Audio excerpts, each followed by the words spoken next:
కాటరా classic రెటినాలకు world class treatment ఇప్పుడు మన భీరంగూడలో American laser eye hospitals. పండుగకి ఇంటికొచ్చే కొత్త అల్లుళ్ళకి రాజమర్యాదలు చేయాలని అత్తమామలు అనుకోవడం సహజమే.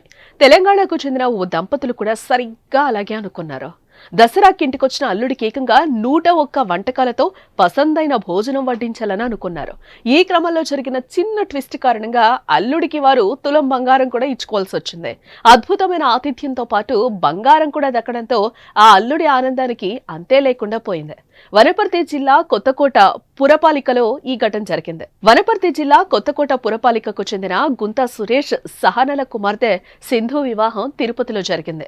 పెళ్లి తర్వాత వచ్చిన దసరా తొలి పండుగ కావడంతో అల్లుడు నిఖిత్ ను ఇంటికి పిలిచారు. అతడికి తెలంగాణ సంప్రదాయ వంటకాలైన 30 రకాల పిండి వంటకాలు, 60 రకాల స్వీట్లు, అన్నంతో కలిపి భోజనాన్ని వడ్డించారు. ఇది చూసి నిఖిత్ కూడా ఆశ్చర్యపోయాడు. అయితే 101 రకాలలో ఒక్కటి తగ్గినా ఏమిస్తారని అత్తమామలు అతడు సరదాగా అడిగారు. ఒక్కటి తగిన తులం బంగారం ఇస్తామని వారు ధీమాగానే చెప్పారు. ఈ క్రమంలో నిఖిత్ 1కి 2 సార్లు లెక్క పెట్టి చూడగా 100 వంటకాలే కనిపించాయి.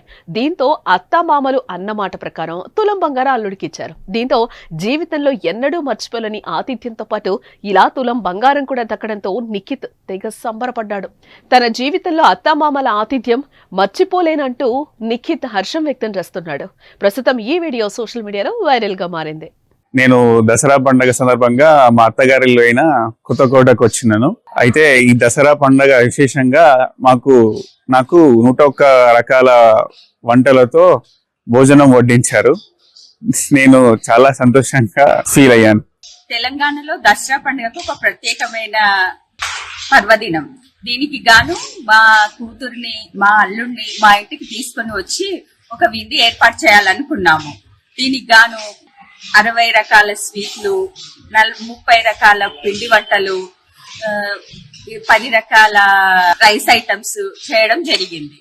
దీనికి చిత్రాన్నం, పెరుగన్నం, ఫ్రైడ్ రైస్, జీరా రైస్ ఇలాంటివి చేసి విందు ఏర్పాటు చేయడం అయింది. మొదటిసారి మా అల్లుడు ఇంటికి వస్తున్నాడు కాబట్టి మేము జీవితకాలం ఇది గుర్తుండాలి, తనకు గాని మాకు గాని బాగా గుర్తుండాలని ఈ విధంగా ఏర్పాటు చేయడం జరిగింది.